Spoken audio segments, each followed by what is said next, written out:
andar. A saúde, a família, o meu respirar. Em cada detalhe eu vejo a mão do Senhor, selando e cuidando do seu povo com muito amor. Deus está cuidando da gente, não há como questionar. Seu cuidado é grande, eu não posso explicar. Deus está cuidando da gente, seu amor é assim.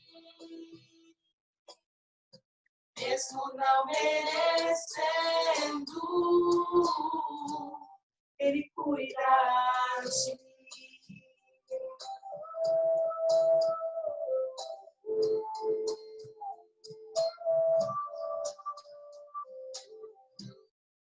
Vale do pão, nada de meu andar. A saúde, a família, o meu respirar. Em cada detalhe eu vejo a mão do Senhor,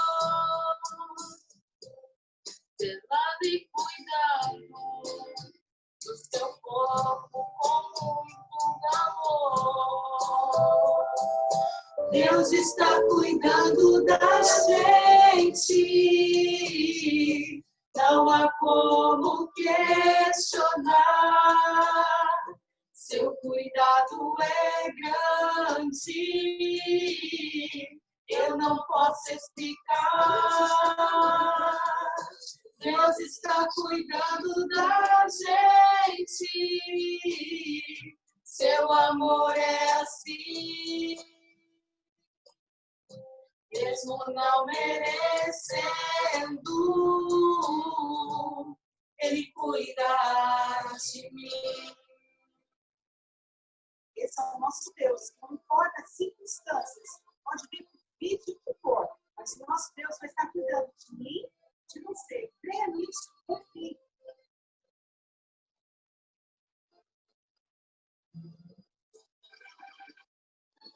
Deus está cuidando da gente, não há como questionar. Seu cuidado é grande,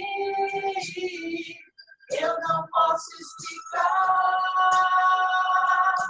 Deus está cuidando da gente, seu amor é assim. Mesmo não merecendo,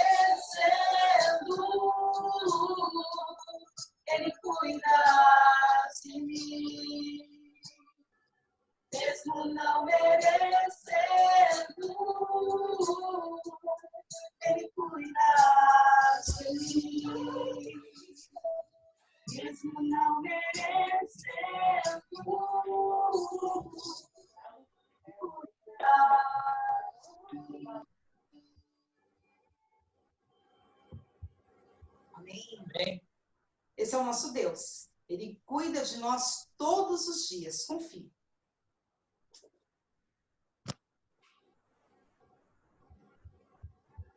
Amém. Deus seja louvado, né? Deus seja louvado.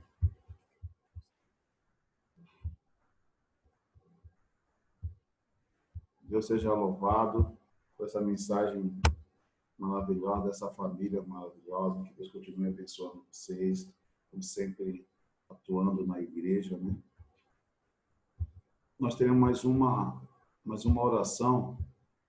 Deixa eu ver aqui que o nosso pastor também entrou. Deixa eu ver se eu acho ele aqui. Cadê? Achei. Saudações! abrir aqui, pastor. Isso.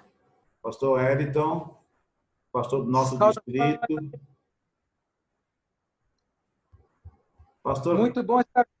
Pode falar. Depois o senhor faz uma oração pelos filhos, tá bom? Dá boas-vindas. Ok? Saudações aos irmãos, aos amigos que estão aqui. Eu vi o Gessé, a irmã Maria Rosa, a Meire. Estou vendo aqui o Edilson, bom te ver, irmão.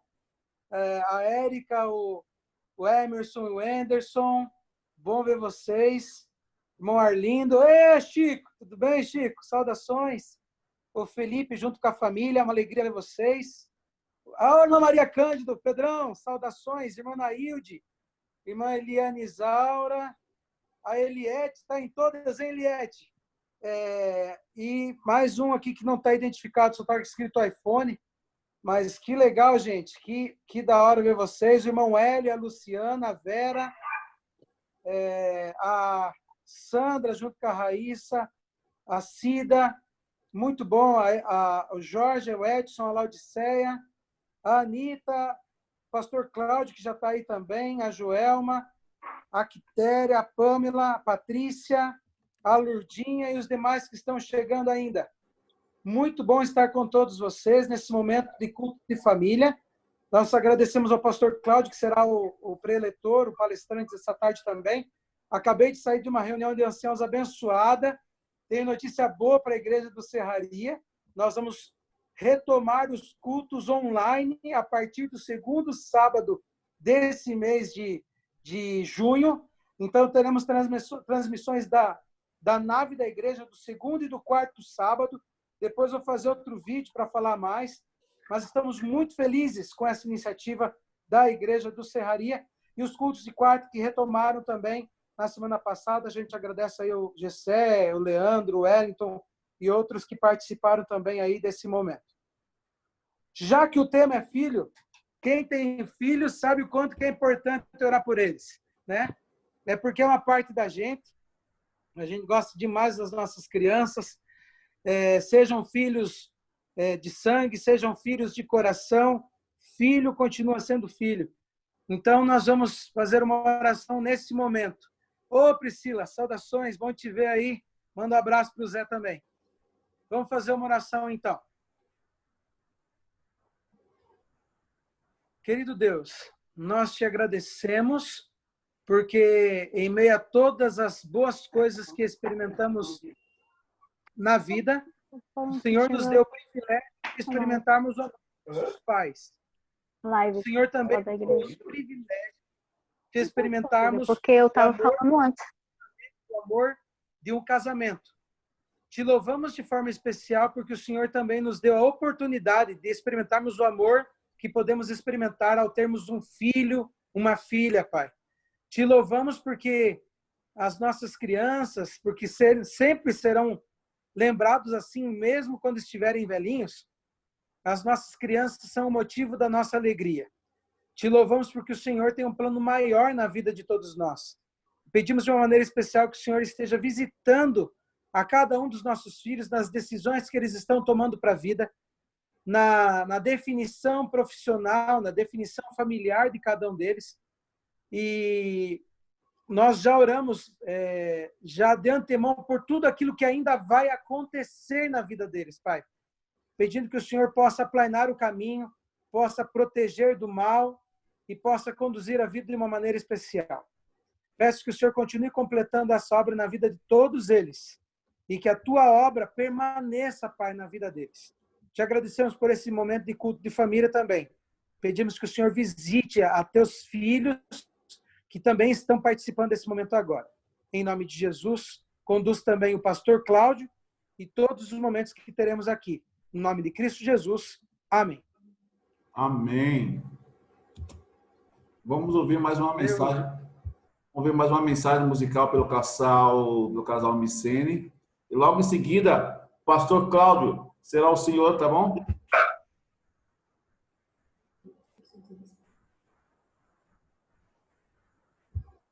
Vamos lá, então. Vamos louvar mais uma vez.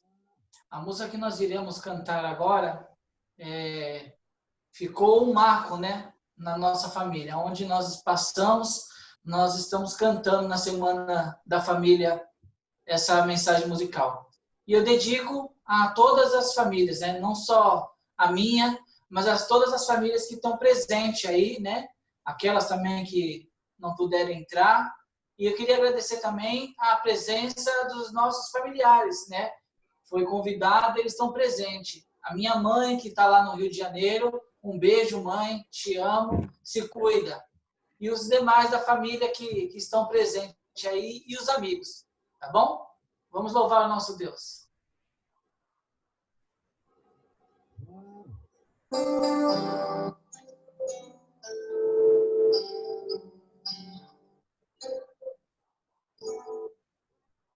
Sei que em minha casa está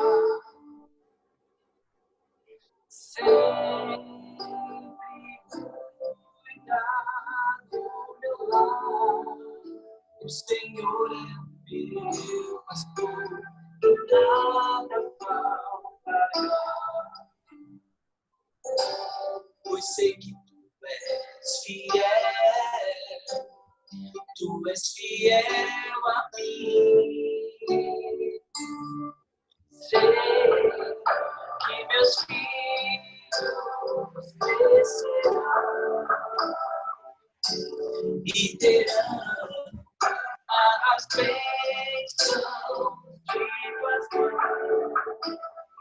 Minha descendência vai a ti oferecer. E multiplicará. Pela fé eu posso ver.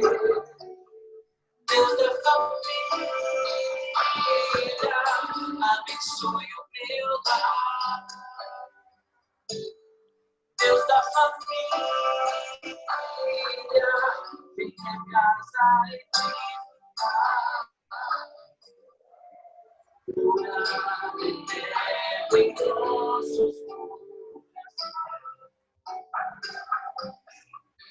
Deus da família é Deus do nosso lar. Sei que minha casa está sempre cuidar do meu lar. O Senhor é meu pastor, que nada faltará.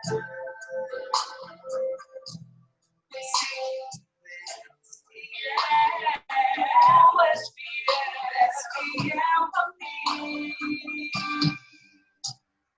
Que os teus filhos crescerão e verão as bênçãos de passar. Minha descendência te oferecer.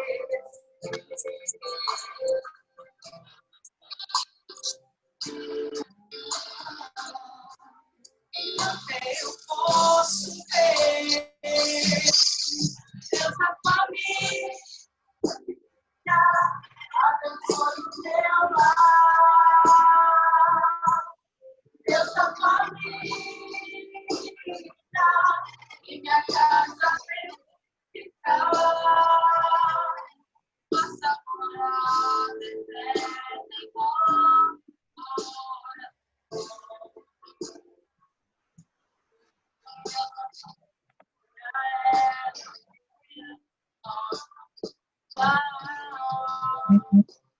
essa família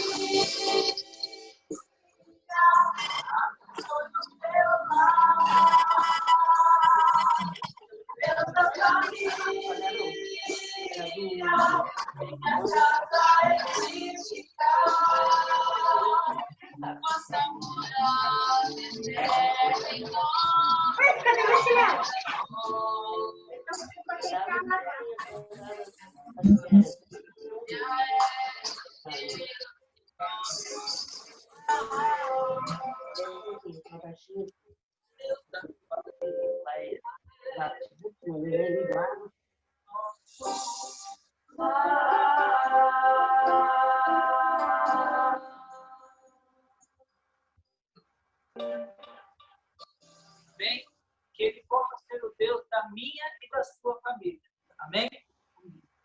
Amém. Deus abençoe, casal lindo. Obrigado pela gentileza, né, de ter trazido a mensagem. O Anderson aí está gigante, né? Está maior que vocês já. Bom vê-los, né? Irmão Ângelo, seja bem-vindo, irmão Ângelo. Irmão Ângelo é um ancião aqui da... Deixa eu aqui. Irmão Ângelo, seja bem-vindo. Irmão Dias, seja bem-vindo, né? Ele é um ancião do Departamento do Lar e Família, aqui do Distrito Casa Grande. É uma honra, uma alegria, né, tê-los aqui. Nós temos anciãos todos aqui conosco, aqui. José Ailton, o Wellington também. Sejam bem-vindos. Pastor Cláudio. Eu vou pedir para o irmão Ângelo fazer uma oração, pastor Cláudio, pela mensagem. Irmão Ângelo, faz uma oração pela mensagem. Logo em seguida é o pastor Cláudio Leal que estará falando, tá bom?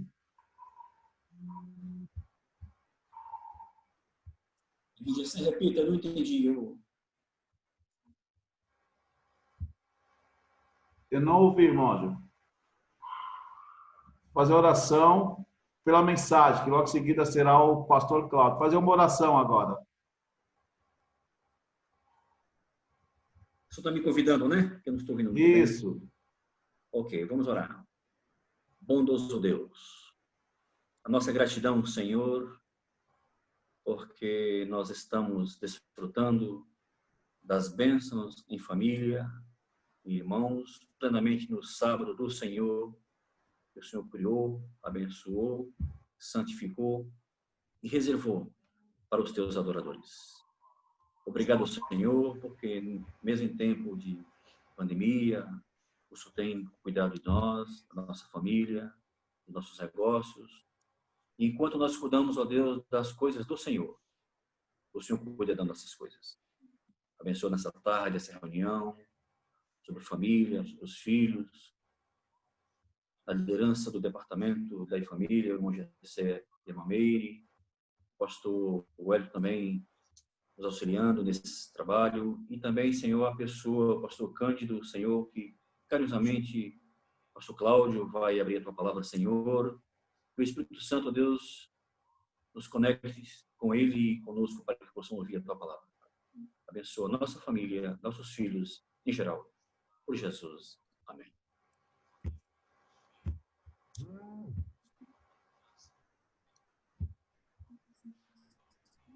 Bom, já cumprimentei a todos. Gessé, não te conhecia aí com um novo visual, viu, Gessé? Pensei que fosse o filho que tivesse aí. Senão eu não enxergo nada. Muito bem. Ô, Gessé, eu estou vendo aqui que tem gente do litoral também aqui, né? Tem muita gente aqui. A família Micene é do litoral, não? É do litoral, lá da igreja central, lá do Vila São Vicente, lá da Vila Margarida. Isso, Vila Margarida. Pastor Wellington, tudo bem? Saudações, chefia. Chefia está aí, eu sou um servo obediente. Muito bem. Ô, Gessé, eu acho que eu tenho como compartilhar a tela aqui, né? Tem. Tenho. Muito bem. Eu quero tratar de modo geral de família. Eu não vou falar especificamente sobre o casal ou sobre filhos, mas de aspecto geral de família. Eu gosto desse tema. Embora, para ser bem sincero, eu nem sempre me sinto muito à vontade de falar de casais. Sabe por quê, Gessé? Porque geralmente quem precisa é quem não assiste palestra de família. As pessoas que vivem bem em família estão em todas. Mas se você marcar algo específico sobre família, geralmente aqueles que precisam não vêm. Mas, de modo geral, todos nós temos aí que nos preocupar com esse tema. Temos família, somos família, fazemos parte de uma e é importante crescer nisso. Se você pensar comigo, você que está aí me assistindo, você vai saber que, para ser pastor, por exemplo, uma pessoa precisa um mínimo de 10 anos. Ele vai fazer aí um curso de teologia de 4 anos, ele precisa de pelo menos mais 4 como auxiliar em algum distrito, em alguma igreja, até provar que ele é capaz de ser um líder. E então ele será ordenado pastor. São no mínimo 8 a 10 anos. Se você quer ser médico, Eu tenho o privilégio de ter uma filha que se graduou esse ano de medicina. Foram 8 anos para que ela tivesse simplesmente o título de médica, mas ela ainda não é uma especialista. Ela é simplesmente uma clínica geral. Para ela poder ser médica de uma área específica, como cardiologia, que é o que ela gostaria, ela precisará de mais 3 anos. Ou seja, para ser um médico precisa de um investimento de no mínimo 10 anos para que ele se sente atrás de uma escrivaninha e possa fazer uma consulta. Agora, você já percebeu que uma das estruturas mais importantes da sociedade, que é formar uma família, não existe faculdade para isso. E ninguém se prepara muito para isso. A gente conhece uma moça bonita, a moça conhece o rapaz, a gente se encanta, se casa, tem filhos, e 10 anos depois, você já tem uma meia dúzia de guri aí correndo dentro de casa, sem nenhum preparo para isso. Então, não é de estranhar que possa haver tantas dificuldades em família. Nós não fomos preparados para formar uma família. De onde vem o nosso preparo para formar família? Vem da observação e dos modelos que nós tivemos da nossa família. E embora eu amo meu pai, amo minha mãe,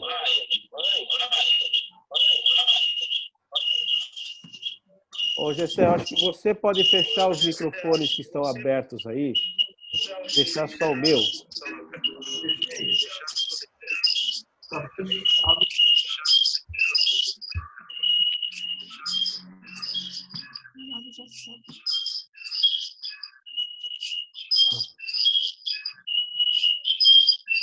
O microfone da irmã Lourdinha está aberto e dá microfonia aí para os demais.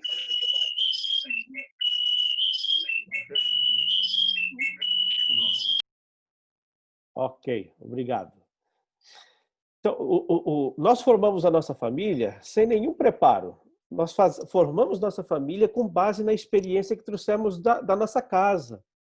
Eu amo meu pai, amo minha mãe, tenho certeza que vocês também amam sua família, mas todos nós temos que admitir que nossos pais não foram os pais perfeitos, não tivemos a família perfeita que serve como modelo absoluto para nós.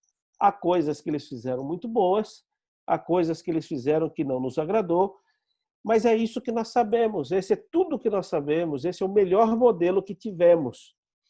Aí a gente se casa e tem que formar a nossa família. E com qual modelo formaremos a nossa?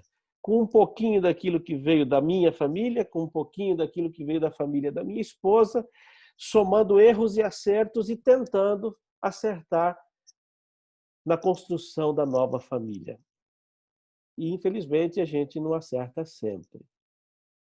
O resultado nem sempre é muito animador. Infelizmente, muitos casais se separam e alguém pode até dizer, mas no passado não havia tantos divórcios assim. É verdade, no passado não havia tantos divórcios porque não havia divórcio. Mas isso também não significa que os casais viviam felizes, que viviam bem, que os filhos não tiveram os seus traumas, que não tenha existido violência doméstica, abuso conjugal. Então, vejam, nós temos que buscar informações, temos que ler mais, temos que estudar mais sobre temas de família para que possamos ter condições de famílias melhores. Se vocês me permitem, eu vou compartilhar aqui a minha tela e vou apresentar para vocês a minha família. Eu sou casado há 32 anos e tenho 3 filhos. E eu não tenho dúvida. A minha tela está na tela sua, Gessé? Aparece? Ok. Eu não tenho dúvida de que a família é um plano perfeito idealizado por Deus. Deus idealizou a família. E no plano perfeito de Deus, ele esperava que nós fôssemos felizes. Então, veja, aqui está a minha família. Estou eu aqui, a minha filha do meio, a minha norinha, o meu filho. Pastor, a tela está branca para nós aqui. Tá branca para vocês? Tá. E então, o que será que aconteceu?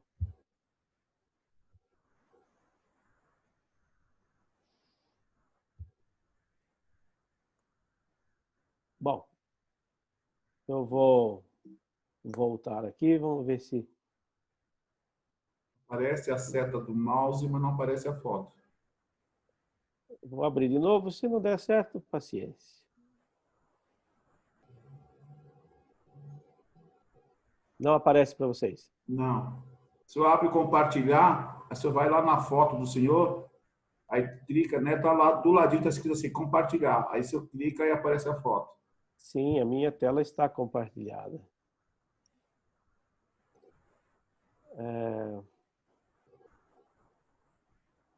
Bom.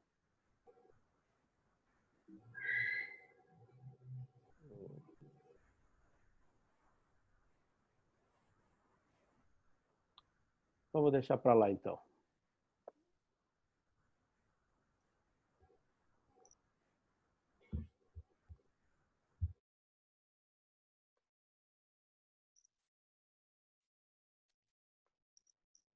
Apareceu agora, Gessé? Apareceu. Ok. Agora está aí. Então está aí a minha família. Aqui estou eu, a minha filha do meio, se chama Giovana, a minha nora, o meu filho, a minha esposa e a minha filha menor. Gente, família, em qualquer sociedade, é a estrutura básica da igreja, da sociedade. Uma sociedade que tem famílias bem estruturadas é uma sociedade bem estruturada. Uma sociedade em que as famílias não são consideradas, obviamente a igreja será desastrosa e a sociedade será desastrosa. As famílias não são perfeitas e não há como ser perfeita neste mundo. E você sabe por quê? Porque no mundo imperfeito é impossível ter família perfeita. Ninguém tem família perfeita. Mas, apesar disso, a família ainda é a base da sociedade e precisa investir nisso para que possamos ter uma sociedade mais equilibrada, uma igreja mais bem estruturada. Aqui está uma outra foto dos três. E como filhos são importantes, Pastor Eliton orou pelos filhos. Eu oro pelos meus filhos desde que eles nasceram. Desde que nasceram, eu oro por eles. Eu sei que vocês também. Mas eu oro também pelos cônjuges deles, desde que eles nasceram.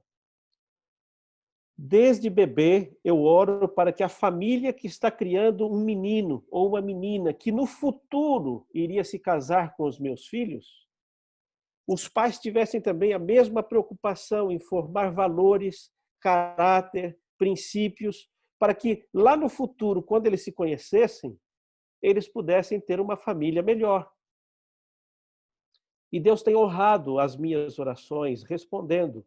Eu tenho dos três, dois estão casados. Graças a Deus estão formados, se casaram com pessoas da igreja, são comprometidos com a igreja. Isso é sempre uma preocupação muito grande para nós pais, não é? Então, eu recomendo para você que me ouve, ore não só pelos filhos, mas pelos cônjuges deles. Ah, pastor, mas eu nem sei quem ele vai namorar. Estou vendo a Micene ali com o filho único, um mimo só com esse garoto, e tem que mimar mesmo. Mas um dia, Micene, vai chegar uma mocinha aí e vai roubar de você. Se prepara, porque dói. Então, primeira coisa, ore pelos seus filhos, mas ore pelos futuros cônjuges dos seus filhos. Porque se o futuro cônjuge, querendo você ou não, entrar na família e não participar dos seus valores, dos seus princípios, vai haver uma desestruturação da família. Hoje eu tenho dois genros e uma nora, não é? E nós aqui em casa tomamos uma atitude, desde que começaram a namorar. Além de orar por eles, eu deixei que eles soubessem de que eles eram alvos das minhas orações antes que eu os conhecesse. E nós decidimos aqui, eu e a esposa, isso aqui é um segredo entre os dois. Vamos tratar a nora e o genro super bem, para eles terem vontade de vir à nossa casa.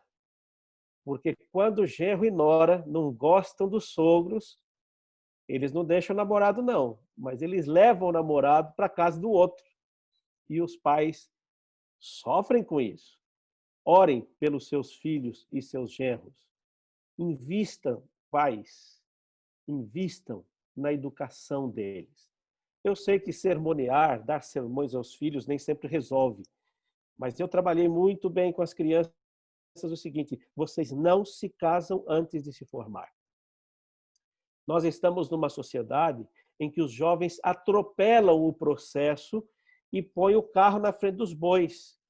Você tem jovens que, na época que deveriam estar estudando, estão namorando. E na época que deveriam estar namorando, já estão casados. E agora que estão casados é que vão estudar.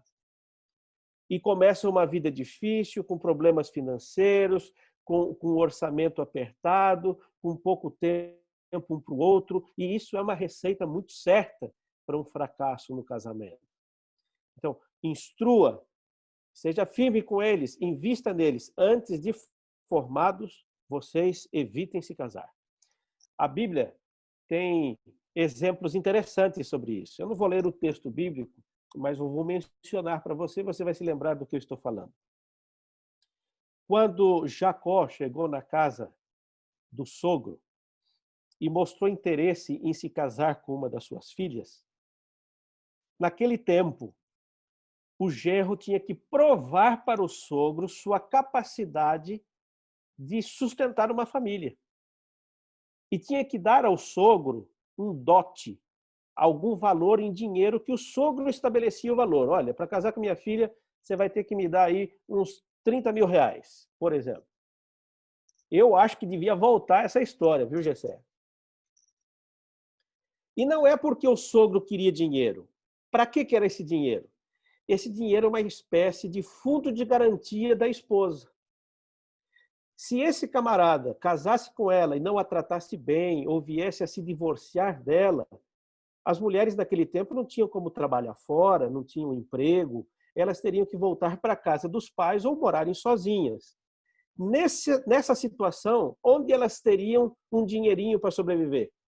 É do dote que o marido pagou ao pai da noiva quando ele se casou com ela. Era uma segurança, um fundo de garantia para as moças que se casavam. Como Jacó não tinha dinheiro, o que ele deu? Ele deu trabalho. Ele trabalhou 7 anos. E olha, se você juntar 7 anos de salário, mesmo que você ganhe salário mínimo, é uma quantidade bem significativa. Você não acha? Eu não sei hoje quanto custa o salário mínimo, mas imaginando que seja aí por volta de R$1.000, por exemplo, 7 anos de R$1.000 são R$84.000 que Jacó deixou como fundo de garantia na mão do sogro. Para que o sogro exigia isso? Bom, já expliquei, um fundo de garantia. Mas tinha uma segunda razão. O pai não queria correr o risco de dar a filha para um homem que não tivesse capacidade de manter uma família. Então, pais, você que tem filha, pense nisso. Ah, mas ele é tão bonzinho. Ele tem emprego? Ele consegue pagar um aluguel? Ele já está pagando um apartamentinho, um terreno? Ele já se formou? Não. Então pode ser muito bom menino, mas não vai casar com a minha filha enquanto isso. Porque Deus estabeleceu um princípio básico para formar uma família. E você se lembra, isso está lá no livro de Gênesis. Deixará o homem o seu pai, a sua mãe, e ambos vão formar uma família e ser uma só carne. Então, enquanto um rapaz, uma moça, não tem condições de deixar o seu pai e a sua mãe e formar uma família, a resposta é simples. Não deveriam se casar. Ponto final. Mas eles se gostam, eles já namoram há muito tempo. Não importa. Ellen White, no livro Mensagem aos Jovens, ela diz aos jovens que ainda que eles estivessem com o convite de casamento já distribuído, se eles chegarem à conclusão que não têm condições de manter um bom casamento, deveriam cancelar o casamento, mesmo que já tivesse com os convites distribuídos. Você vê que sério isso daí? Ellen White ainda vai mais longe. Ela diz assim, os jovens que normalmente oram 3 vezes por dia, quando pensam em se casar, deveriam orar 10 vezes por dia. Não é pequena a responsabilidade de quem se casa. Deus leva muito a sério isso. Quem não leva a sério é a sociedade. E nós somos frutos da sociedade e corremos risco de não cuidar bem também do tema familiar. Qual é o resultado, nesta época, de um casamento mal estruturado? Vocês estão vendo minha tela aí? Tá, Gessé? Tá aí você pode deixar seu canal aberto, Gessé, assim a gente vai se falando, você vai sendo o meu orientador aí, tá? Olha lá, qual que é o tema do jornal O Globo? Violência doméstica dispara na quarentena. Não é sério isso daí? Casais se agredindo, violência dentro de casa. Agora, deixa eu te dar uma informação que me assusta. Eu gostaria de acreditar que esta notícia só é com gente do mundo, não dentro da igreja. Mas, infelizmente, as estatísticas dentro da igreja são apenas um pouco menores do que as pessoas que não são da igreja. Isso significa que nós temos que nos preocupar com esses temas de família, tanto quanto os de fora, porque isso nos afeta também. Você quer ver outra notícia estarrecedora? Quarentena contra o coronavírus é um teste de fogo para os casais. Por que é um teste de fogo a quarentena? É simples. Porque os casais estão na mesma casa, mas eles vivem como se não fossem casados. Eles não têm cumplicidade, não têm um relacionamento de proximidade, de confiança. Nós temos uma quantidade enorme de casais dentro de casa que só falam entre si o necessário, que se toleram, que se aguentam, que se suportam, mas que não se amam. Mas isso durante o período normal é fácil de conviver. A gente levanta às 5h30, 6, 7 horas já está na rua, chega às 7 horas da noite, vai para a igreja, assiste um jornal na TV e às 10 horas a gente vai dormir de novo e não dá tempo nem de brigar. Então os casais não vivem bem porque se amam, vivem bem porque não se encontram. Agora, que tem que estar juntos 24 horas dentro da mesma casa, qual tem sido o resultado? Violência doméstica, teste de fogo.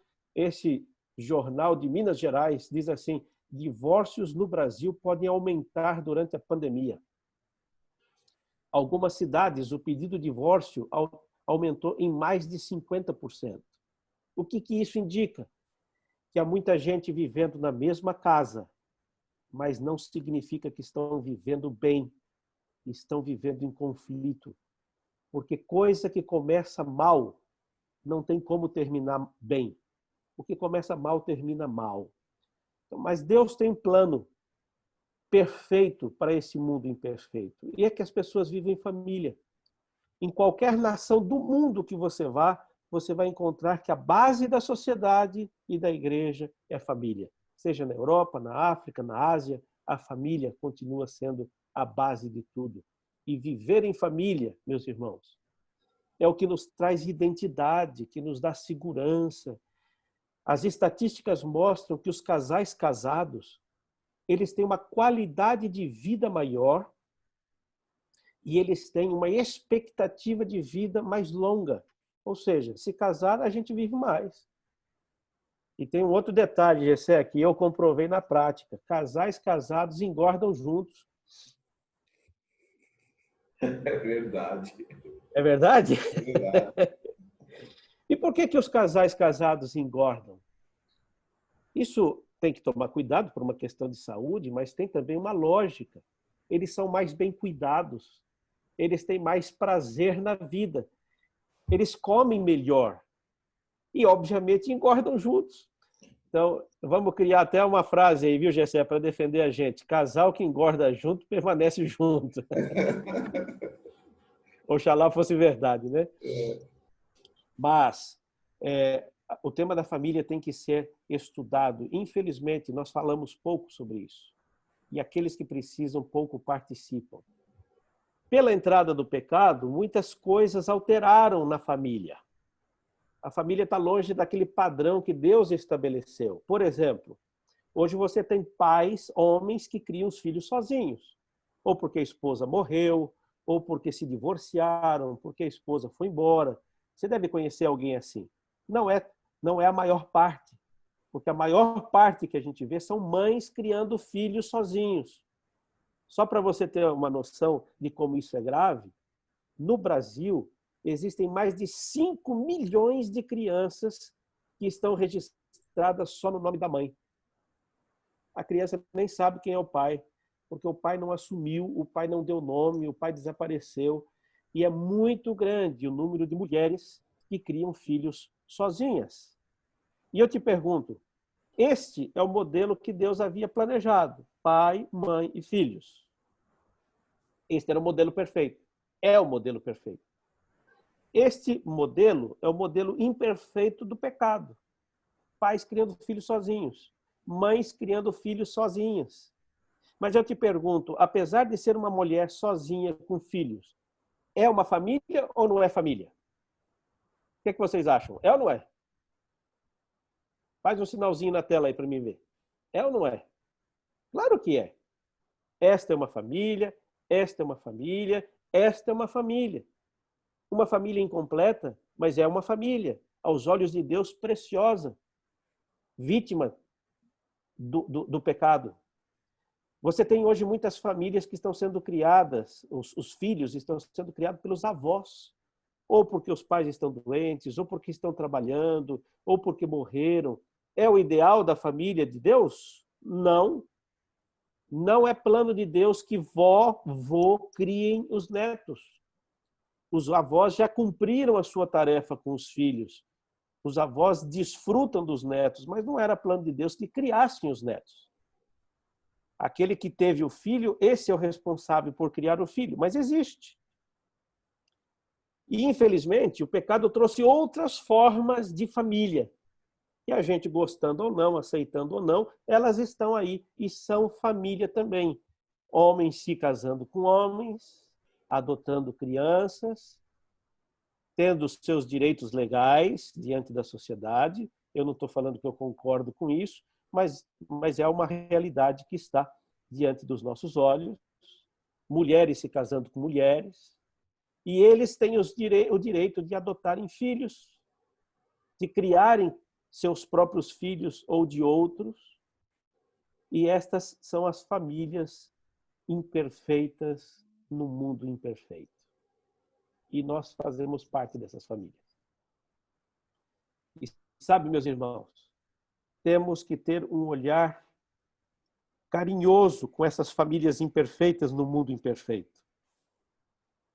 Porque apesar das suas imperfeições, elas são amadas por Deus e Deus quer salvá-las. Olha esse texto de Ellen White, ela diz assim: a sociedade se compõe de famílias. E o coração da sociedade, da igreja e da nação, qual é? É o lar. A felicidade da sua cidade, do seu país, da sua comunidade, o êxito da igreja, a própria prosperidade da nação, depende de onde? Das influências domésticas. Isso é a profetisa falando. Você vê a importância de nos preocuparmos com o tema da família? Família, aos olhos de Deus, é algo extremamente importante. Veja este outro conceito de Ellen White. Deus deseja que nossas famílias sejam símbolos da família do céu. Como você acha que os anjos se tratam entre eles no céu? Como você acha que é o relacionamento entre os seres celestiais? gritos, xingamentos, agressividade. Como você acha que é o ambiente entre os seres celestiais? É assim que deveria ser nosso lar. E a responsabilidade desse ambiente celestial, tão próximo quanto seja possível, está nas mãos dos pais. Então, veja o que diz aqui Ellen White: conservem os pais e os filhos em mente este fato cada dia, mantendo entre si relações de membros da família de Deus. Eu sou membro da família de Deus, você é membro da família de Deus, nós, inclusive, nos chamamos de irmãos. Como que eu trato o Gessé? Como que o Gessé me trata? Como que vocês tratam o pastor Wellington? Como que ele trata vocês? Por que às vezes nós tratamos melhor as famílias da igreja do que as famílias de sangue?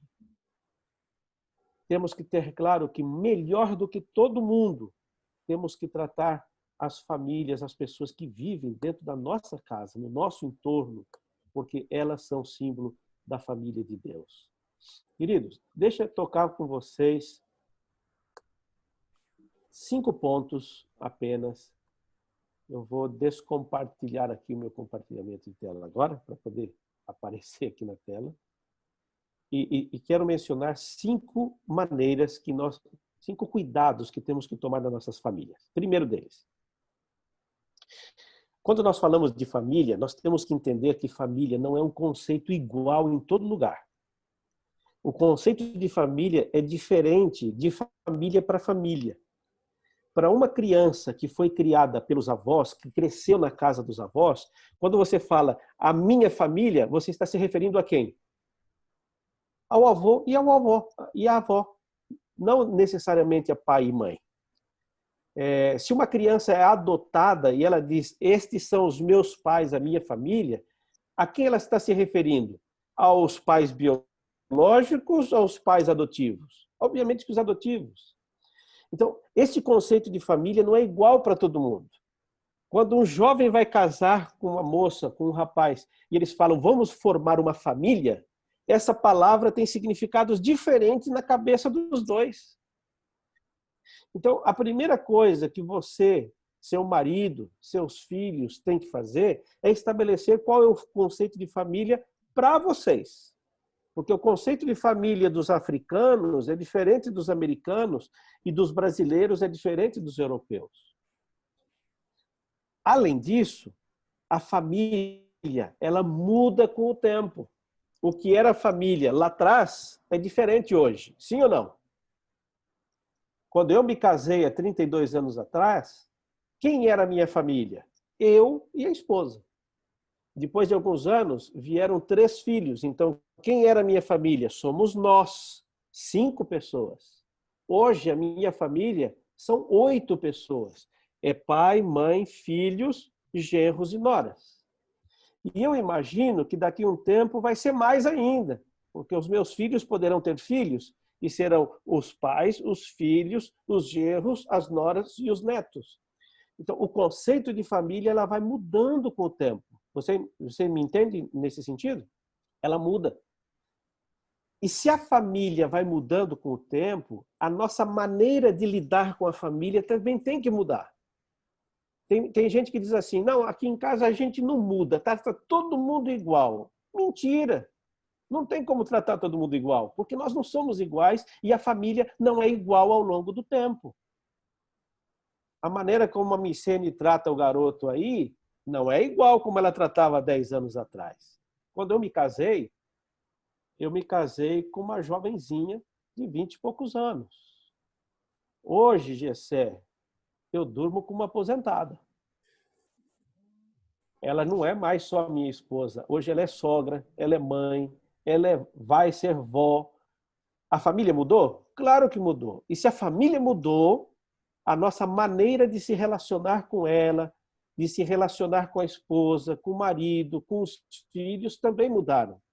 Hoje que os filhos são casados, continuam sendo meus filhos, mas eu não posso tratá-los como eu tratava quando eles eram adolescentes. Agora eu os trato com o respeito de um adulto, de um homem casado, de uma moça casada.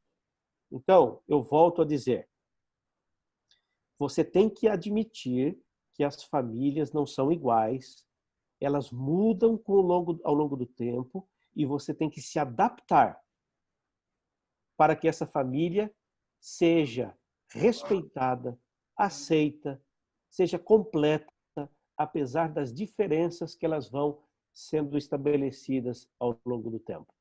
Entenderam até aqui? Concorda comigo? Ok. Segundo ponto que eu quero tratar com vocês. O fato de que alguém tenha nascido do mesmo pai, da mesma mãe, criado na mesma casa, não significa naturalmente, automaticamente, que isso seja um ingrediente suficiente para uma família feliz. Certo? Por diferentes razões, muitas pessoas não são bem aceitas ou não se sentem muito à vontade com a própria família de sangue. E não se sente bem no meio delas. E com o tempo vão se unindo mais à família da namorada, à família da esposa, ou alguma família da igreja. Eles passam mais tempo com outras famílias do que com seus pais e com seus irmãos. E alguém pode perguntar, mas como assim? Eu sou o pai dele, essa é a família dele. Por alguma razão, nem todos se sentem cômodos com a sua própria família. E tem pais que não entendem isso. Eles acham que pelo fato de ter nascido deles, crescer na mesma casa, eles são obrigados a amarem os pais e a quererem estar na casa dos pais. Não é assim que acontece. Filhos são como passarinhos que crescem no nosso ninho até que eles consigam bater as suas próprias asas. E depois que eles crescem as asas, eles vão. E eles só vão voltar se o ninho foi um lugar tão agradável que eles sintam saudade do ninho. Então, pais, eu quero falar aí especialmente para alguns homens. Tem homem muito durão, que acha que ser pai tem que ser macho, que não tem esse negócio de ficar abraçando filho, beijar filho, falar palavra de carinho para filho. Aqui em casa tem que ser macho. Você vai ser um macho solitário, porque os filhos necessitam de carinho, necessitam ouvir do pai. Filho, admiro você. Filho, parabéns. Filho, que saudade de você. Vem aqui, deixa eu te dar um abraço. Os pais que não fazem isso perderão os filhos, porque os filhos têm necessidade afetiva que será preenchida por alguém para compensar a lacuna que você não preencheu. Então, esse é um mito que eu quero desmistificar. Não se iluda. Não é porque nasceu da sua barriga, que mamou no seu peito, que cresceu na sua casa, que ele automaticamente vai amar você. Filhos têm que ser ensinados a amar. O amor não é natural. O amor é ensinado, é desenvolvido. Ele é plantado e ele é cultivado. Eu visitei semana passada um velhinho, fui fazer compras e fiz um almoço. Eu fiz um almoço para um velhinho de 92 anos aqui na região. E ele tem 7 filhos. E por que eu, um estranho, tive que fazer comida para esse velhinho que tem 7 filhos? Porque os filhos não têm afinidade nenhuma com ele. Ele não foi um bom pai, ele não foi carinhoso, ele não foi presente, ele não sabe a data de nascimento dos filhos, ele nunca disse parabéns para um dos filhos, ele nunca deu um abraço em um dos filhos, nunca. Em 92 anos de idade, ele nunca fez isso. E hoje é um velho solitário, que não tem alguém para visitá-lo na pandemia para fazer um almoço para ele. Então, isso você tem que ter claro, especialmente os homens aí que eu estou falando. Não tenha vergonha de abraçar seus filhos, de beijar os seus filhos, de falar palavra de carinho para os seus filhos. Terceiro ponto é que família, irmãos, ligando com o ponto 2 que eu falei para você, ela é um conceito que pode ser muito mais amplo do que pai, mãe e irmãos. Esse conceito de família, na verdade, ele pode ser maior Porque as pessoas que nos aceitam, que nos apoiam, que nos ajudam, que nos fazem sentir bem, nós temos por eles, ainda que não tenha sangue, laço de sangue, nós temos por eles uma afinidade muito grande. Tanto é verdade isso, que quando a gente se converte, se batiza, como que a gente chama os membros da igreja? De irmãos. E você vai concordar comigo que a gente, às vezes, sente mais saudade de alguns membros da igreja do que parente de sangue. Fala a verdade. O Gessé, por exemplo, ele sente mais saudade do pastor Wellington do que da sogra dele. Verdade. Nada contra a sogra. Mas o que eu estou querendo dizer é o seguinte, que só ter sangue não significa que você o aceita como família. Então, ao longo da vida, nós vamos nos unindo a pessoas que complementam as nossas carências, nossas necessidades, e vamos dando a elas, atribuindo a elas um carinho, um respeito, um reconhecimento, como se fosse família, ainda que não tenha sangue. E isso é muito bom, porque há muitas pessoas na igreja que estão recebendo maior apoio da igreja do que da família de sangue. Então, irmãos, não há nada errado nisso. Se nós vamos à Bíblia, você vai perceber que Jesus nunca teve uma reunião de família com a sua família. Você não vai encontrar na Bíblia. Jesus reunido comendo com os irmãos dele, com os pais dele. Você não vai encontrar isso. Mas você vai encontrar Jesus super à vontade na casa de quem? Maria, Marta e Lázaro. E o que Maria, Marta e Lázaro eram de Jesus? Nada. Nada. Eram só amigos. Mas esses amigos supriam a Jesus um relacionamento que os irmãos dele não tinham com ele. Você sabe que Jesus não tinha irmão de sangue. Eram meio-irmãos, né? Eram irmãos por par de pai. E esses irmãos nunca trataram bem a Jesus. Você vê com os discípulos, mesmo entre os discípulos, tinham 12. Mas tinha 3 que eram íntimos de Jesus, ao ponto de um deitar no ombro dele. Isso é amizade íntima, que Jesus nunca teve com seus irmãos de sangue. Tem algum problema nisso? Não.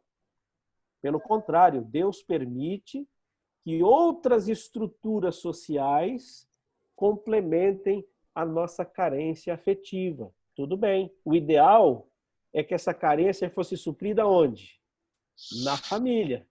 Mas se não tem na família, Deus provê recursos para que a gente tenha esse apoio socioemocional vindo de outro lugar.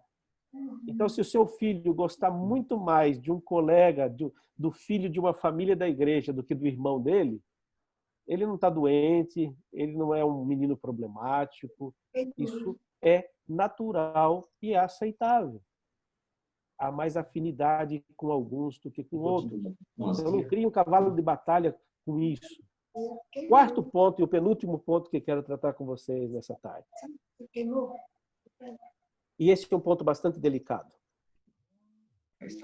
Para você ter uma família feliz, num mundo infeliz, você precisa abandonar certos mitos de família. E um dos mitos de família que nós temos é o mito de família perfeita. Os pastores, mais do que os membros, sofrem com isso. Porque não existe família perfeita. E a gente tem esse mito de que a família tem que ser perfeita. Então, veja só.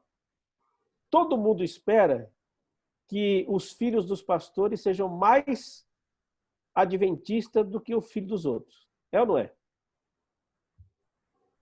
Quando um pastor, um ancião, um líder de igreja descobre que a filha está pintando as unhas, está usando batom, esse pastor, esse ancião quase tem um ataque do coração. Porque a preocupação dele não é com a filha, é com o quê? É com o que os outros vão falar dele e da filha dele. Então nós criamos um mito de família perfeita a tal ponto que a gente sufoca a nossa família para vender uma imagem positiva para os outros.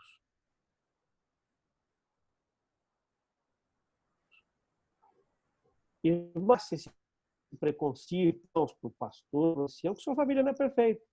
Pastor, eu tenho um adolescente que é rebelde. É rebelde, mas é meu filho. Eu amo essa criança. Eu quero salvar esse garoto.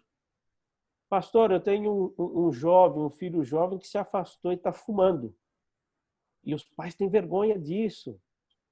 Muitos pais morrem de medo de receber uma visita de um membro de igreja, do pastor, quando essa criança, quando esse jovem está em casa fumando, por exemplo. Nossa, o que o pastor vai pensar de mim? O pastor vai pensar de você que você é uma mãe que tem um filho no mundo imperfeito e que ele não é perfeito. A gente não deveria sacrificar os nossos filhos por vergonha, por medo de que os outros descubram que eles não são o que os outros gostariam que ele fosse. Não esconda seus filhos. Olha para mim. Se você tivesse um filho com síndrome de Down, você esconderia esse fato dos irmãos da igreja? Sim ou não? Não.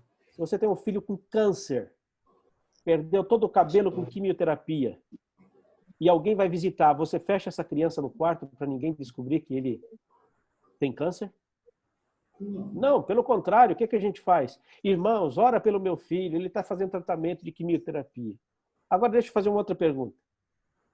Se você tivesse um filho gay, você apresentaria ele para os irmãos da igreja se alguém viesse visitar na tua casa?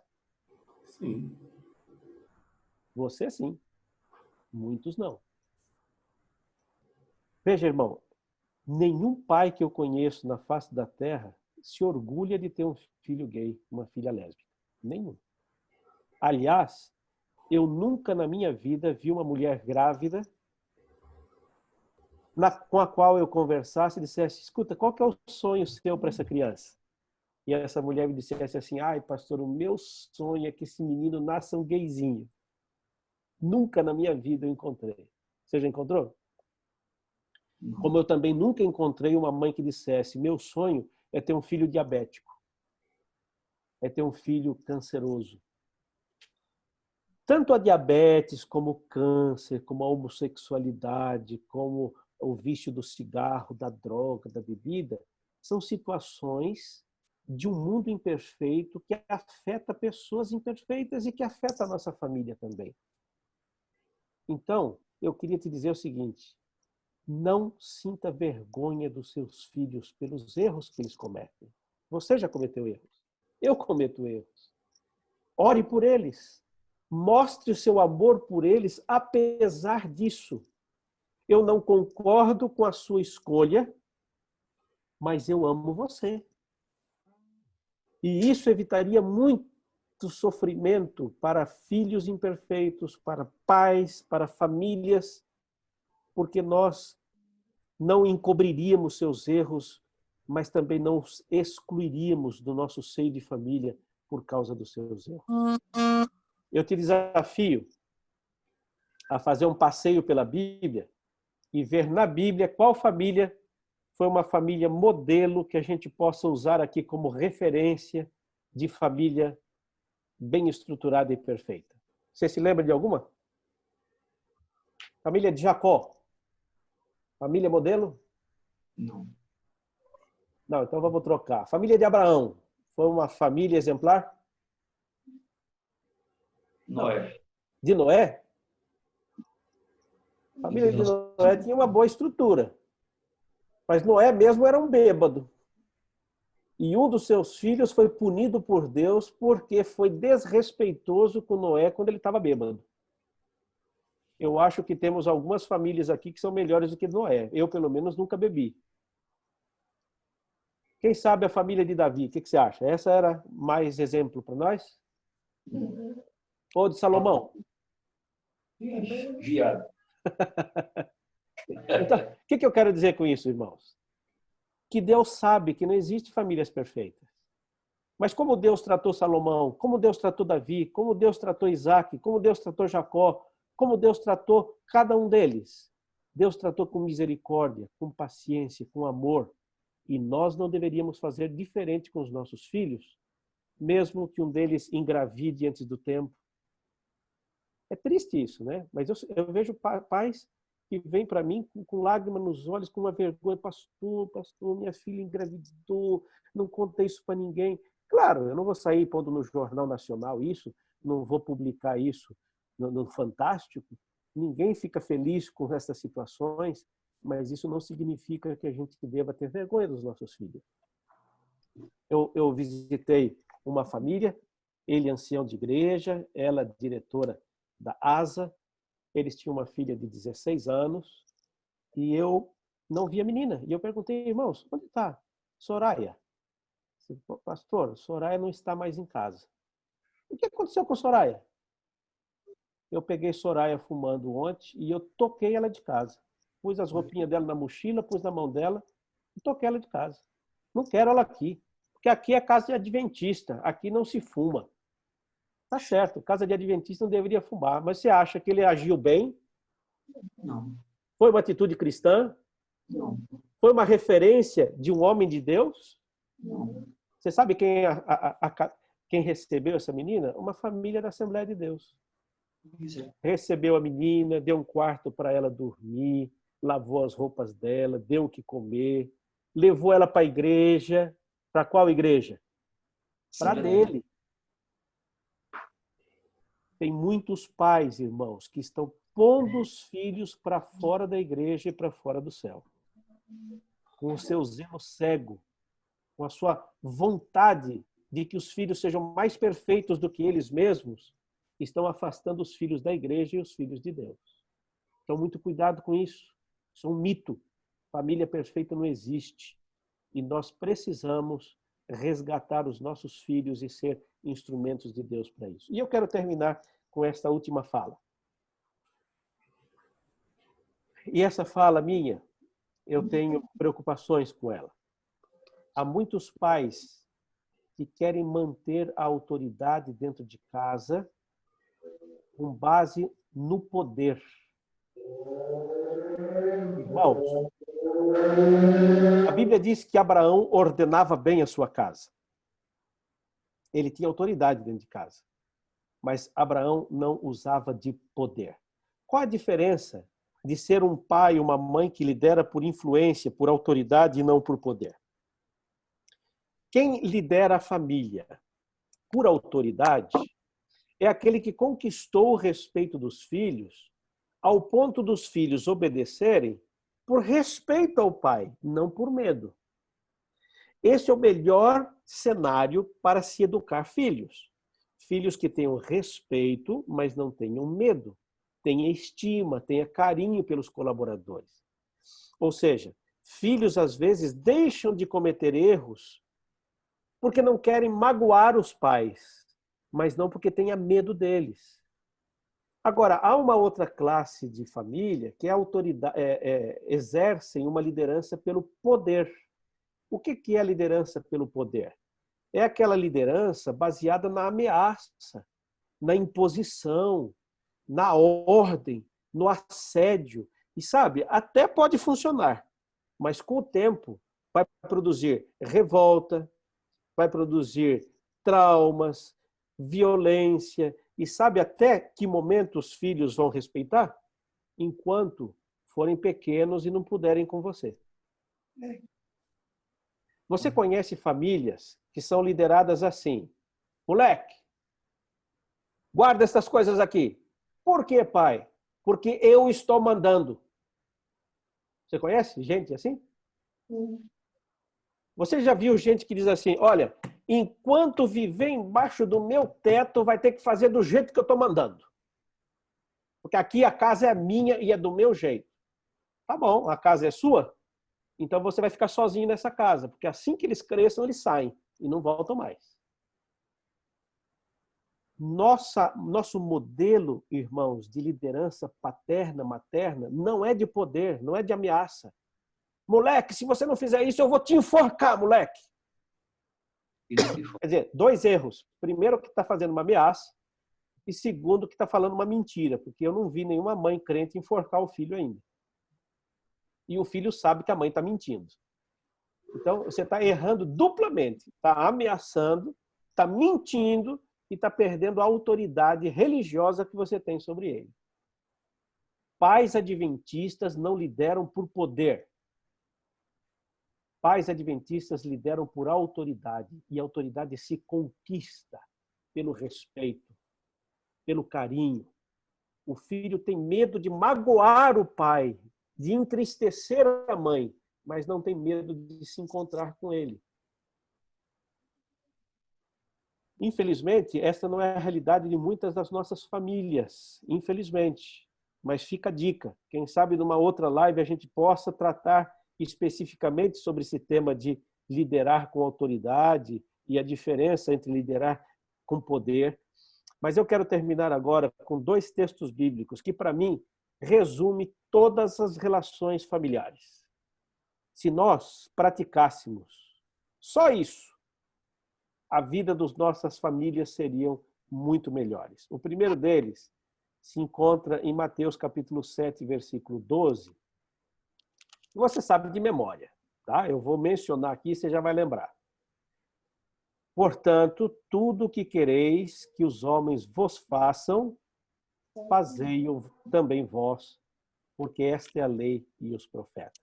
Lembra desse texto? Agora, eu quero ler esse mesmo texto na linguagem de hoje.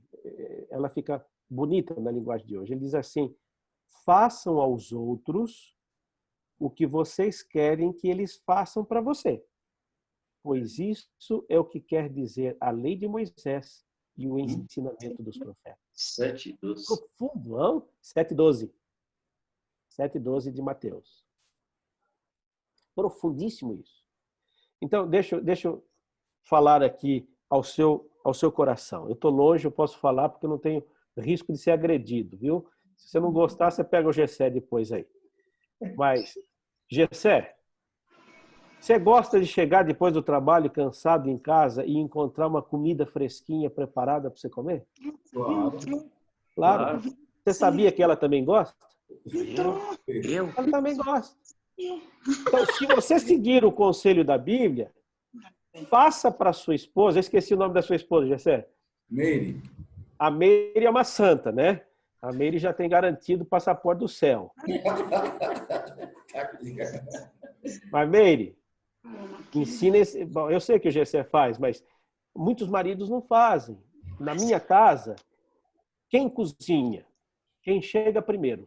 Os 2 trabalham. O primeiro que chegar em casa começa a fazer a comida e preparar alguma coisa que o outro gosta.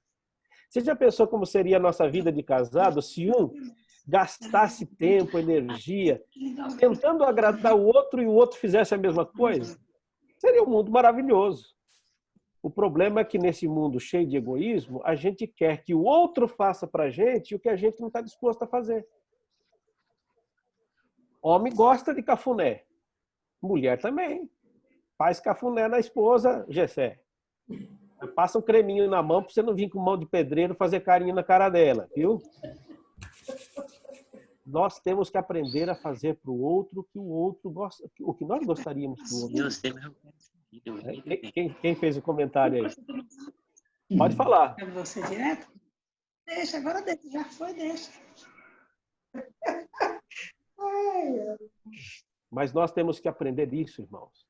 E o segundo texto bíblico que eu vou acabar, que eu já falei demais aqui, se encontra em Efésios capítulo 4 e versículo 26. Esse também é forte. Você não encontra um capítulo da Bíblia só sobre família, mas você encontra princípios sobre família que nos ajudam a construir uma família melhor. Efésios 4, 26 diz assim: irai-vos e não pequeis. Não se ponha o sol sobre a vossa ira.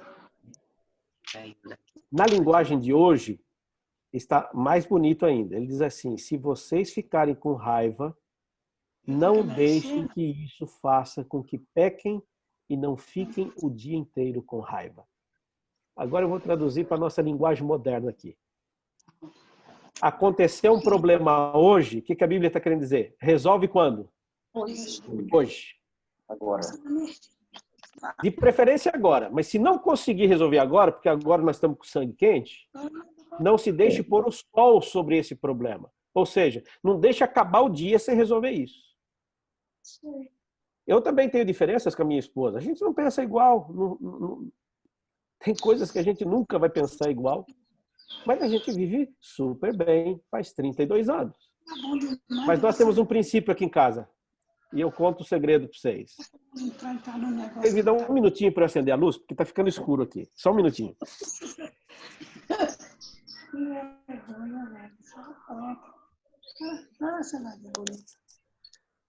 Eu e a esposa temos um princípio aqui em casa.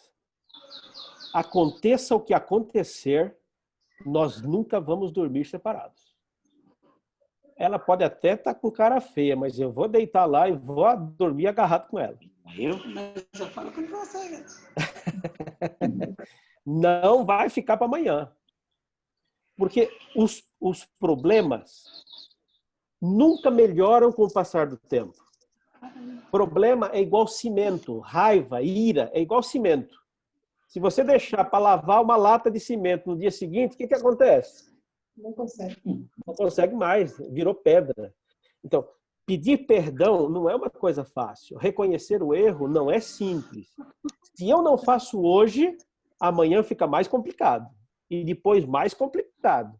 E aí, em algum momento, você vai precisar de ajuda de um terceiro. Pastor, vem aqui em casa, porque a mulher já não quer mais dormir comigo, eu já não aguento mais dormir no chão. E você vai precisar de ajuda de terceiros. E por quê? Você não seguiu um conselho da Bíblia. Irar, ficar com raiva, não é pecado. A Bíblia nunca disse que é pecado. Por isso a Bíblia diz, irai-vos e não pequeis. São duas coisas diferentes. Ficar com raiva é uma reação natural. O que você vai fazer com a raiva é que pode ser pecado. Você está me entendendo? Então imagina que a pobre esposa do Jessé acabou de limpar o chão, está limpo, um brinco, parecendo um espelho, e chega esse homem da rua com o pezão cheio de barro e entra pela cozinha dentro. Qual é o sentimento que você acha que vai surgir no coração da esposa? Amor? Nem um pouco, vai ficar uma arara, né? Oh, mas esse homem não tem jeito, não aprende. Jessé, olha o que está fazendo na cozinha, Jessé. Raiva não é pecado. Agora, a raiva, ela pode ser direcionada, canalizada de maneira diferente.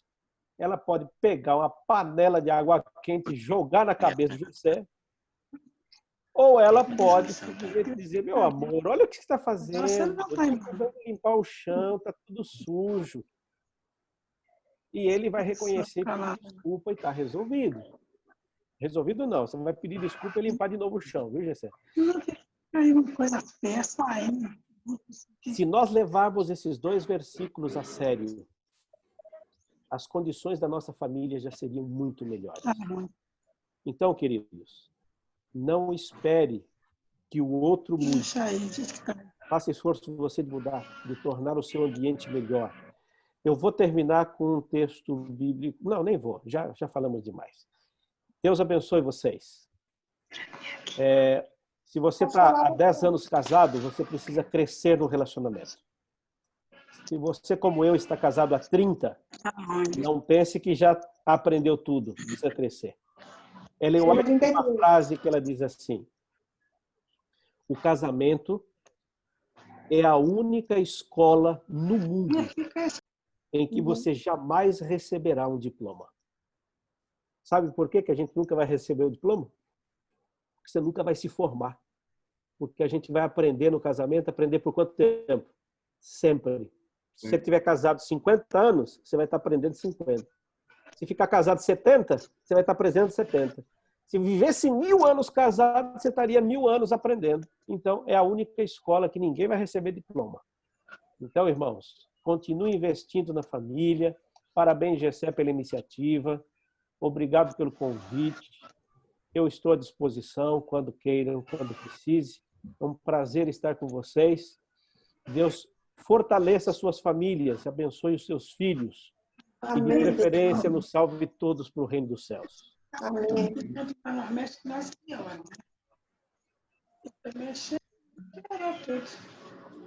Uma música.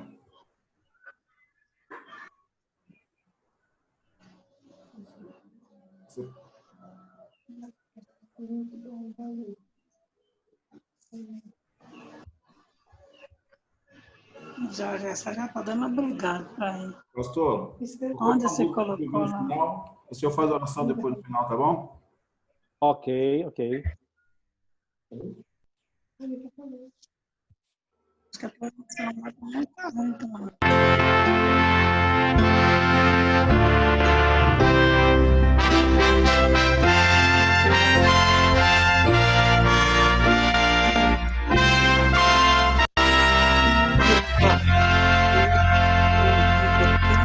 Tudo é belo em derredor, com amor no lar. A beleza em cada flor, com amor no lar. Este amor promove paz, toda mágoa e dor desfaz, luz, saúde e gozo traz, sempre amor no lar. Com amor,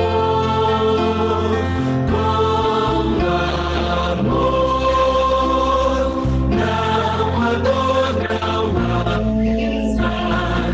Com amor no lar.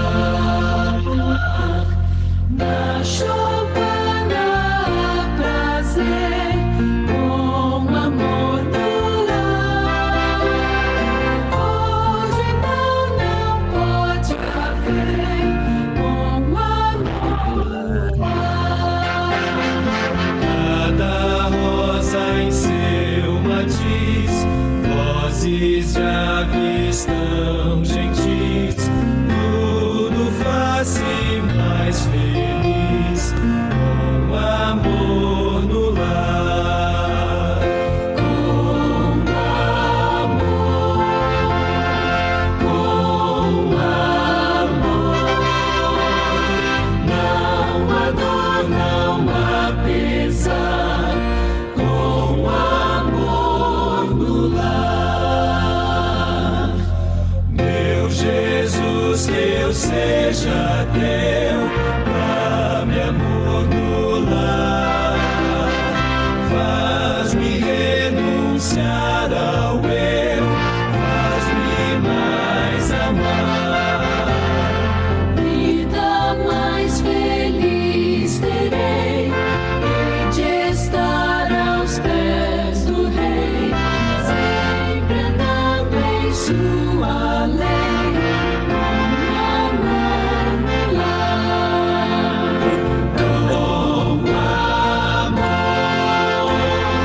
Com amor, não há dor, não há pesar, com amor no lar. Amém.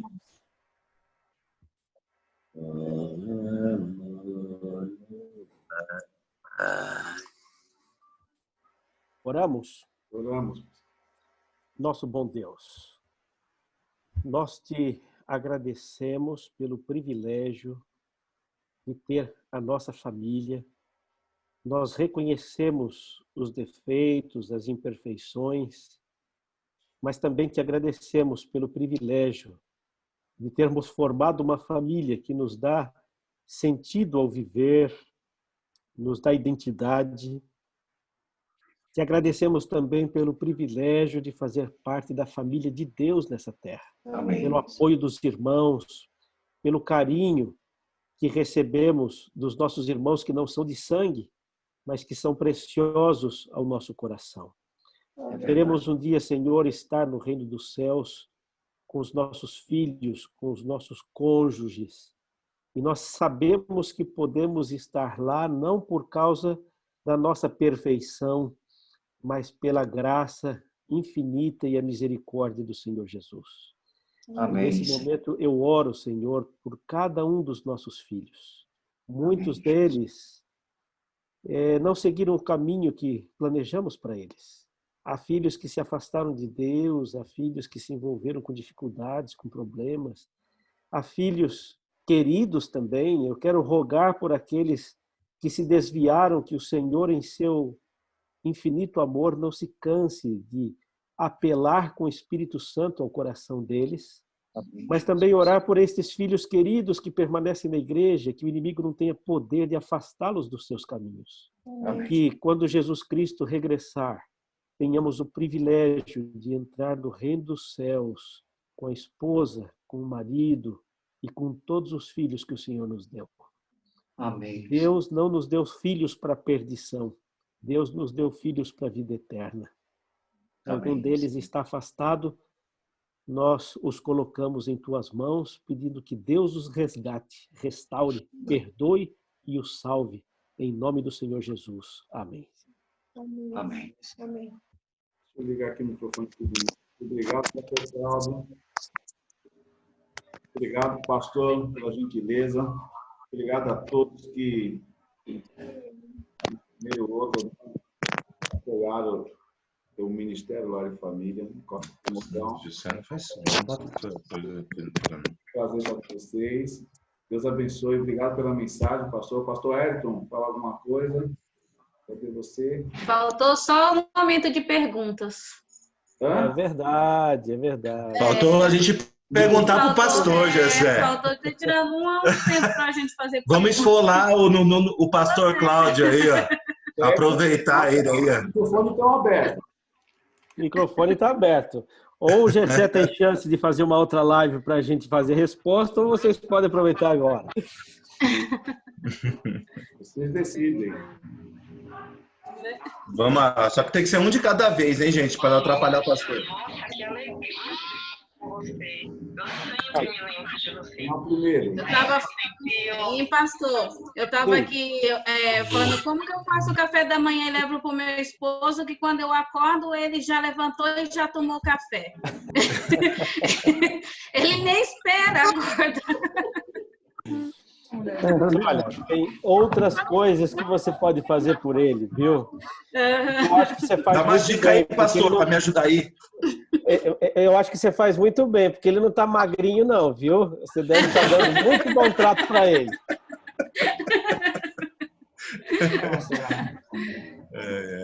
Não de amizade, assim. Porque ela é prima da Beth. Pastor, eu sempre, assim, né, a gente sabe, igual o senhor falou, que não existe as famílias perfeitas, que nós temos que aceitar as imperfeições. Mas quando essas imperfeições elas estão já se tornando incômodo ao casal, qual é a melhor maneira de se resolver esse assunto? Veja, há situações, Leandro, que não dependem de nós para uma mudança. Há limitações que são... Ô, Gessé, controla aí os microfones. Já desliguei. Vamos deixar ligado só o microfone na hora de fazer pergunta, que assim evita da gente cruzar informações, né? Então, Gessé, ô Leandro, há limitações que fogem ao nosso controle. Por exemplo, um estado de...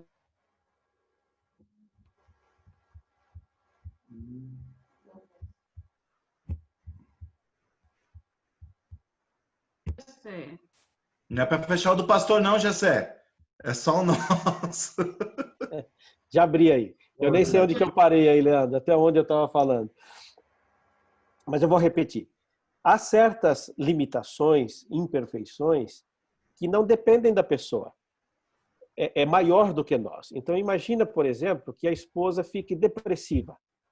Ela está num estado depressivo, ela quer ficar na cama, ela não quer ver ninguém, ela não quer receber visita, ela não quer passear, ela não tem ânimo para fazer as atividades da casa.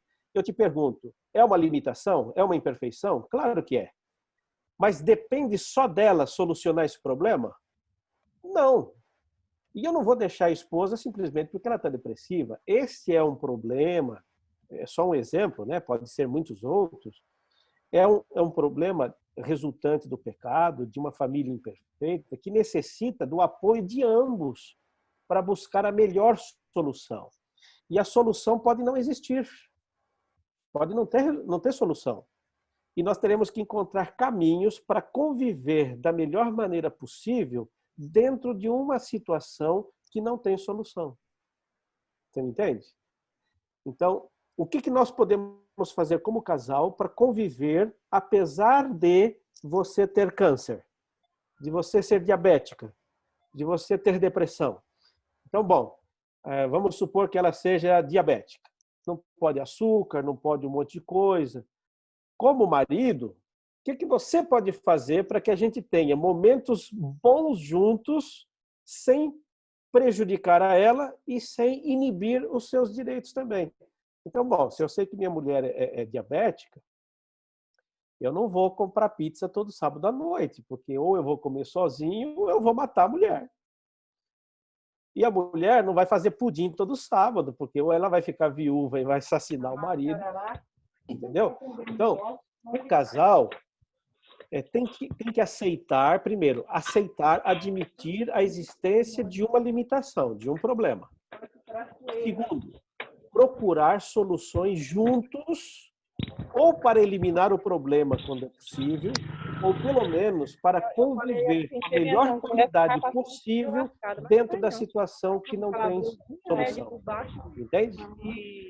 Não sei se respondi a tua pergunta. Se não fui claro, pode perguntar de novo. Respondeu sim, pastor. Inclusive, me fez lembrar de uma frase em que eu ouvi outra vez, falou assim: como é que dois porcos espinhos se abraçam? E aí a resposta foi com muito cuidado, né? É possível. Para não espetar um ao outro, né? Então, eu fiz essa pergunta porque eu, como obreiro, eu tenho muita pessoas, né, que às vezes eu estou orientando, estou colocando, eles perguntam muito em relação a casal, e é sempre isso, né? Chega e fala assim: olha, é que chegou um momento que não deu mais. E a pessoa fica brava, ela briga, e ela fala assim: olha, na verdade eu quero separar porque eu já não aguento mais, né? Foi por isso que eu pedi essa orientação. Então, Leandro, quando a pessoa chega à conclusão que não dá mais, na verdade ela está querendo dizer o seguinte: eu não quero mais. Porque um casal, ele não tem um problema. Eles têm um problema, eles têm uma dificuldade. E quem tem que buscar a solução? Ambos. Ambos. Agora, quando uma pessoa diz: não, eu não aguento mais, para mim não dá mais, ele está querendo dizer o seguinte: olha, você que se dane, eu não estou nem aí com o seu problema, eu quero resolver o meu. Só que o seu problema não é seu, o seu problema é dela também. Porque se você desistir e se for, quem é afetado com a sua decisão? Só você? Seus filhos serão afetados, sua família será afetada, sua igreja será afetada. Há um conceito que nós perdemos com o tempo. No nosso mundo, somos muito individualistas, mas na visão bíblica, nos costumes bíblicos, tudo era comunitário. Lembra você que em Israel, quando um pecava, quem sofria? Todos. Israel inteiro. Não foi Acã que pecou? Por que veio praga para todo mundo? Porque Deus não tem ideia individualista. Deus tem ideia comunitária. O que faz um afeta quem? Afeta todos. Por isso, o pecado de um em Israel afetava a nação inteira. O que Deus queria ensinar com isso? Quem pecou foi Acã. Mas quem é responsável? Toda a nação. Toda a nação. Se você adulterou, o pecado é seu. Mas quem é responsável? Toda a família. Toda a família paga, infelizmente, né? Você está doente? Você está com diabetes? Ok, a doença é sua. Mas a responsabilidade é de quem? Toda a família. Toda a família. E se a gente for para o lado bíblico, não é só da família, é de toda a igreja. Entendeu? Então a família precisa ter essa consciência, hein, pastor? Porque não tem. Eles não têm, infelizmente. Tipo assim, o problema é seu, se vira e não tenho nada com isso. E não existe isso no conceito bíblico, irmã. Não existe. É verdade. Eu tenho visto casais que dizem assim: mulher, olha o que seu filho está fazendo aí. Seu filho? Esse moleque nasceu sozinho? Você não fez essa criança não feliz? Não existe seu filho e meu filho. Existe nosso filho. Então, se o garoto tem um problema, se o garoto é mal criado, se o garoto cometeu um erro, isso é responsabilidade de quem? Dos dois. Não tem filho seu, filho meu. Não tem dinheiro seu e dinheiro meu. Não tem salário meu e salário seu. Não tem casa minha e casa sua. Não tem carro meu e carro seu. Desde o dia que você casou, diante de Deus, você tem responsabilidade mútua. Tudo é responsabilidade dos dois. Não existe carro meu. Que carro meu? Carro meu é quando eu era solteiro. A partir do dia que eu me casei, ainda que a minha mulher não tenha colocado um centavo na compra desse carro, esse carro já não é mais meu. Nem por direito legal e nem por direito moral. A partir desse dia, esse carro é de quem? Nossa. Dos dois. E se o carro quebrar e for para o mecânico, a despesa é de quem? Nossa. Dos dois. Nós temos que desenvolver esse conceito, Leandro, de responsabilidade compartilhada da família. Todos são responsáveis, inclusive os filhos. Pastor, o senhor está me ouvindo? Estou ouvindo. Pastor, eu tenho um problema sério para resolver. Se o problema é muito sério, irmão, então você fala em privado, hein? Estou casado com minha esposa há 33 anos. Se fosse para casar hoje, eu casava de novo com a mesma. O que eu faço? Oh, maravilha! Aí merece uma comemoração, hein, irmã? Parabéns, irmão. Assustei, né, pastor? Assustei, né? Pastor, e quando eu me casei com ela, ela era uma menininha. Hoje, ela é aposentada. Tamo junto. Estamos juntos. Com carinho, viu, pastor? Ela sabe disso. Com certeza. Irmãos, eu estou à vontade e não tenho outro compromisso. Eu estou à disposição de vocês. A hora que vocês quiserem fechar, amém, fecha. irmão. Se quiserem continuar, por mim, pode continuar, tá? Acho que Gessé, foi você bom, né? comanda aí. Não, foi bom. Vamos agradecer. Agradeço a todos que estão aí. Gessé já está com fome. Pela gentileza, né? Mas vai dar já 6 horas. Quem quer falar? Vai dar 6 horas. Irmão, vamos dar um descanso para o pastor Cláudio. Depois te marca uma outra live com ele, só para ele responder perguntas, né, pastor? Só para responder. À vontade, quando vocês queiram. A gente deixa aberto só para responder pergunta. Leandrinho, meu querido, faz a oração final. Pastor Cláudio já fez. Pastor, o senhor fez a oração já, né? Foi. Já fez a oração já, Gessé. Pode encerrar isso aqui e ir embora. Pastor Cláudio, obrigado pela gentileza. Obrigado a vocês, um prazer estar com Obrigado, vocês. Pastor, pelas orientações. Foi muito bom. Obrigada, pastor. Um abraço. A gente, o Everton, o Eduardo Lete Gonçalves, o Hélio, Luciana, a Glicélia, a Rosângela, a Sandra lá de São Vicente, a Luciana, Dena, Alemão, aqueles que já saíram também, né? Obrigado por estarem conosco aqui, obrigado pela gentileza. Né? Mas até a próxima live, né? Leandro, faz a oração e a gente encerra aqui, tá bom, Leandro? O Leandro também já foi embora.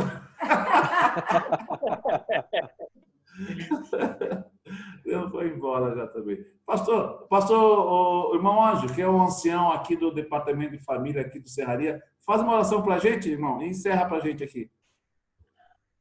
Bondoso Deus, muito obrigado, Senhor, por essa tarde, esse momento que foi designado para a família, para os filhos, pela bondade do pastor ter deixado aí seus compromissos, mas nos atendeu aí o chamado do irmão, o convite do irmão Gessé e sua esposa, e nós que fomos beneficiados, o presente nós que ganhamos. Muito obrigado, Deus. Abençoe o pastor, a sua família, o Gessé e sua esposa, todos os nossos pastores e sua família, sua esposa, seus filhos, nossa membresia.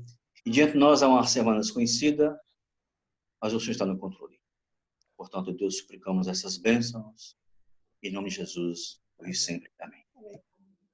Um abraço, gente. Feliz semana para vocês. Feliz semana, obrigado, pessoal. Uma musiquinha para vocês irem saindo, tá?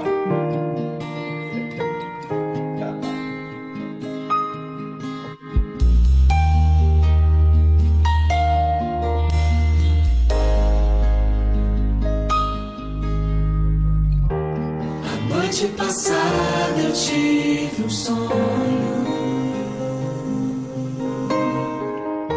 Sonhei que cheguei num bom lugar. Havia pessoas que eu amo. Jesus, o meu rei, estava lá.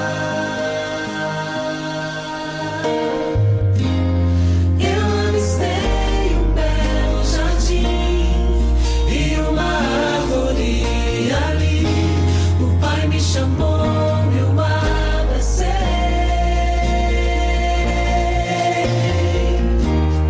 O meu lugar não é aqui, aqui não quero mais ficar. Jerusalém é o meu lugar, com o meu rei irei morar. Nesse lugar tão especial, irmãos, vou abraçar e nunca mais, jamais irei chorar.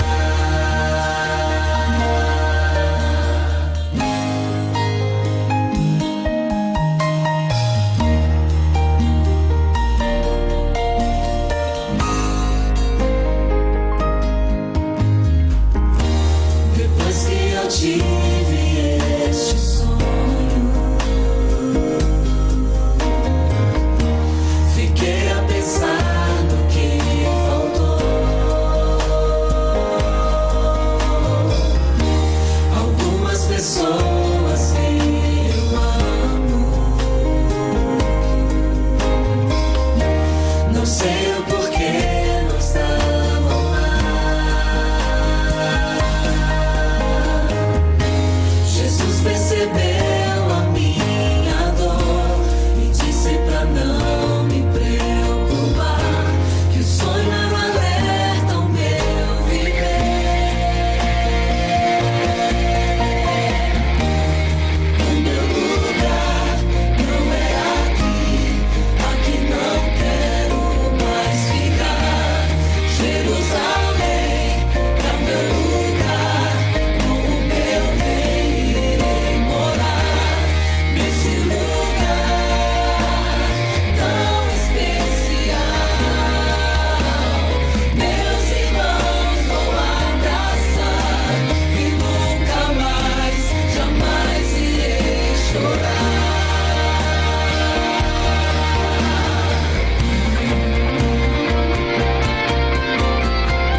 Irmã, seja bem-vinda, viu?